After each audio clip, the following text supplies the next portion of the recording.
Olá pessoal, bem-vindo aqui ao canal Alexandria e hoje o tema da nossa aula vai ser Princesa Isabel. É um tema muito interessante, um tema que está no mais profundo do meu coração. É uma pessoa que eu amo muito da história do nosso país e que poucas pessoas falam da história da Princesa Isabel. Então aqui na nossa aula você vai aprender um pouco mais sobre os principais eventos e os principais fatos da história da Princesa Isabel, como um teste biográfico. Aqui está a questão. Esta aula é somente uma prévia de uma biografia dela, uma breve história, ok? Então, nós vamos adentrar mais ao processo de formação dela, de criação, alguns fatos que ela teve papel crucial na sua participação. Tudo bem? Então, antes de começar a nossa aula, já se inscreva nesse canal, ative o sininho para receber todas as aulas que eu for postando por aqui, beleza? Então vamos lá. Princesa Isabel, como todos nós aí aprendemos na escola, ela é filha de Dom Pedro II com Teresa Cristina. Então ela foi a primogênita de uma família real brasileira. Então ela é princesa do Brasil. O nome dela completo é Isabel Cristina Leopoldina Augusta Micaela Gabriela Rafaela Gonzaga de Bragança e Bourbon. Então, olha que tamanho de nome lindo para você dar para sua família, para sua filha. Olha só, que bom, né? É um nome muito simples, pequeno, curto, né? Brincadeiras à parte. Mas a Princesa Isabel, então, ela cresce em meio a uma expectativa. Por quê? Dom Pedro II perdeu o filho muito cedo, né? Então, a Princesa Isabel cresceu como um reflexo de um luto familiar, né? Um filho primogênito próprio de Dom Pedro II havia falecido, e depois da Princesa Isabel outro faleceu. Então, ou seja, ela de fato era vista como a grande redentora, a grande herdeira de um trono real. Então, desde pequena, então, ela acabou se tornando uma referência, ou seja, Dom Pedro II já queria que ela fosse educada para ser uma imperatriz daquela nação, já preparando para tudo que poderia vir à vida dela. Então, enfim, a Condessa de Barral ficou destinada para fazer esse processo de educação e de cuidado da Princesa Isabel. Então, desde pequena, ela já foi educada às modas da etiqueta, às belas artes, à oratória, à diplomacia. Ou seja, ela foi educada para ser rainha, simples assim, desde pequena.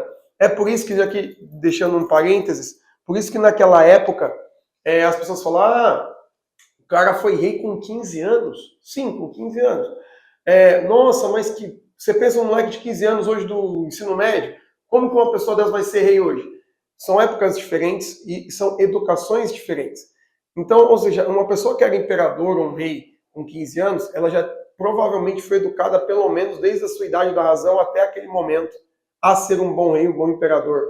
Então, é uma questão de educação, tá? Então, ela desde pequena já foi educada visivelmente para ser uma boa imperatriz, tá? Então, ela cresceu com bastante trauma, vamos dizer assim, em relação a essa questão da questão básica dos traumas da sua família.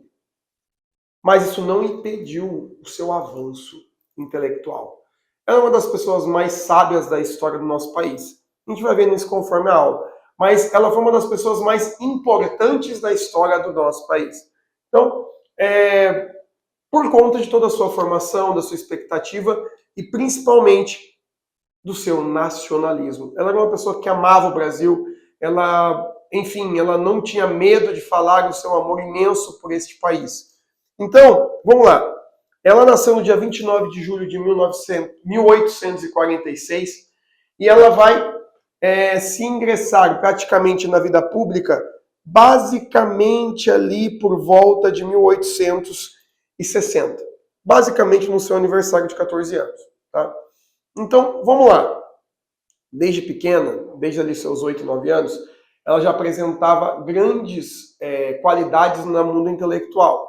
Por exemplo, na filosofia, na diplomacia, no estudo das ciências políticas, literatura, latim, grego. Só um parênteses, naquela época, latim e grego era ensinado nas escolas por uma questão de língua base, né? Podemos se puder relacionar isso, né, é como é o porquê a gente aprende o inglês hoje na maioria das escolas. Então, naquela época era o latim, né, por conta de ser a língua raiz de praticamente quase todos os países da Europa, né? Então, tinha essa característica aí muito importante. Mas ela também aprendeu alemão, ela aprendeu teologia, matemática, ou seja, ela aprendeu de tudo um pouco e ela tinha uma gama de conhecimento absurda para esse ponto. O seu aniversário de 14 anos, ele foi marcante por causa de um pronunciamento dela, em que ela prometeu não abandonar a sua nação, o país Brasil, no caso, mas também não, ela deixou claro que ela nunca abandonaria a sua fé católica. Ela era católica de berço, né? A família real brasileira sempre foi bastante católica. Então, isso ficou marcante mesmo, porque isso vai refletir lá no final da vida dela, né? E a gente vai vendo aqui conforme o caminhar da aula, tá? Enfim, quando ela chega ali nos seus 16 anos, já começa o desposamento daquela época. Que seria o quê? E aí, com quem que ela vai se casar? Os casamentos arranjados, né? Mas é interessante, né? Na história, eu já falei isso inúmeras vezes para os meus alunos, é muito raro uma coisa nunca ter acontecido ou sempre acontecer. E nós não podemos generalizar fatos históricos. Como assim? A toda rainha era assim, a todo rei era fofarrão, a todo rei era não sei o quê. Não, não podemos fazer isso. Por quê? É impossível praticamente na história todo mundo ter feito igual. Sempre vai ter alguém que fez diferente. Sempre vai ter uma exceção. Então, qual é o papel do historiador? Achar qual que era o padrão e quais são as exceções daquela época. Então, vamos lá. A princesa Isabel, ela tinha candidatos para o seu desposamento, né?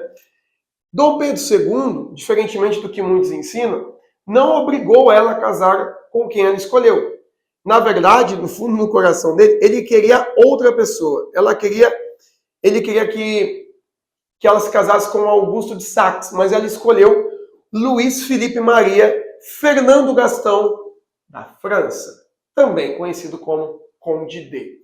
Tá? Então, Dom Pedro II, ele não concordava com muitas das ideias dos franceses da época em alguns pontos. Então, até por isso, ele queria um pouco sair de perto de Conde D. Tá? Mas ele respeitou a escolha da sua filha, né? Então, abençoou o casamento, foi tudo, nada, nenhum problema sério, né? Então, mesmo ele não gostando, ele aceitou tranquilamente. E aí ela se casa em 1864, tá? Então, quando ela se casa com o Conde D, já estava para estourar as questões da Guerra do Paraguai. Então, eles não tiveram uma lua de mel muito... Nossa, lua de mel... Não, eles já tiveram que voltar para o Brasil. E aqui está uma característica importante da história geral. Não é comum o homem sair de sua casa e dos seus bens e da sua herança e ir seguir a herança da esposa. Em grande parte, o padrão é o contrário, né? A mulher seguiu o homem. Neste caso, não. Mas por quê? Porque Princesa Isabel era uma feminista? Claro que não. Porque ela era a herdeira direta de um trono de um país, enquanto o Conde D não era. Neste caso, prevalece o patamar, né? a hierarquia, né? Aquele que tem mais potencial, que no caso era a Princesa Isabel. Então o Conde D, ele vem morar ao Brasil. Claro que ele não perde a sua herança, ele não nega a sua herança da França, que a gente vai ver isso no final da aula. Mas a Princesa Isabel, ela se torna, então, essa mulher que era de fato a herdeira, e no casamento com o Conde D, o fato dele ter vindo para cá já deixava claro que de fato era isso que iria acontecer com o nosso país, tá? Então, ela teve 4 filhos, Luísa Vitória, Pedro Luiz e Antônio, tá? Hoje, os herdeiros da família real vêm da Princesa Isabel, tá bom? Enfim, por que Conde D não era bem visto ali, né? Por uma questão de liberalidade. Ele estudava na França já estava prevalecendo as ideias do liberalismo. Então, o povo tinha um pouco de receio do que o Conde D poderia trazer ao Brasil. Mas, no caso, ele não deu problema nenhum. Ele respeitou muito bem a autoridade e a autonomia da Princesa Isabel, que de fato era a herdeira desse país. Tá? Então, vamos lá. Mas beleza, quais são os fatos cruciais da vida da princesa Isabel que todos nós precisamos saber? Primeiramente, ela se tornou, a sua vida pública começou no ano de 71, quando ela foi proclamada senadora do Brasil. Naquela época, os senadores seriam como se fosse o parlamento do rei. Claramente, o poder e a fala da princesa Isabel no parlamento era maior do que qualquer outro nobre que tinha naquela época, no Brasil. Então, ela começa a vida pública ali, e ela também entra no Senado com o título de princesa regente. O que seria uma princesa regente? Na ausência do rei, ela assumiria as decisões que precisavam ser tomadas naquela nação. Por que isso acontecia bastante naquela época? Por conta da dificuldade na comunicação. Então, por exemplo, se o Dom Pedro II foi para a Europa para resolver problemas diplomáticos, quem ficaria no Brasil para resolver os problemas que chegassem naquele momento era o príncipe regente ou a princesa regente, que no caso seria ela. Tá? Nesse caso, ela ficou como princesa regente em 3 circunstâncias. Em 1871 e 1876, por conta de viagens de Dom Pedro II, e também em 1888, que daí aqui já foi uma regência um pouco mais fixa, porque ela assumiu porque Dom Pedro II estava muito doente, já estava muito velho. Então, enfim, nesses pontos ela assume o poder do Brasil até a volta do seu pai. Tá? Enfim, né, de certo modo, alguns pontos são cruciais a gente lembrar. Nessas datas, 71, 76 e 88, ela aproveitou esses momentos em que ela era líder do Estado e assinou leis que vão contra a escravidão. Então, a lei do ventre livre, lei do sexagenário e depois a lei áurea. Ela assinou essas leis nesse período. Né? A pergunta que muitos historiadores fazem é: ela era realmente contra o fim da escravidão? Sim, ela era. Dom Pedro era realmente contra o fim da escravidão? Não sabemos muito bem ao certo. Alguns historiadores até acreditam que, de fato, por isso que existia um certo impasse entre a princesa Isabel e Dom Pedro II. Tá? Então, ela faz todo esse processo abolicionista, então, ou emancipacionista, aí depende do historiador que você segue, né? Do historiador, de qual fonte histórica tu segue, né? Enfim, basicamente, ela foi a pessoa que, na segunda vez que ela estava no poder do Brasil, ela investiu em estradas de ferro e na industrialização, principalmente por causa do Conde de Mauá. Ela permitiu o investimento industrial no país. Mas como que eu vou investir em indústria se eu não tenho como levar esses produtos para o litoral para ser exportado para fora? Então, por isso que a primeira missão dela foi investir em estradas de ferro. Aí depois ela investiu nas indústrias. Tá? Enfim, no movimento do fim da escravidão, ela tinha feito amizade com grandes nomes importantes da história do nosso país. Né?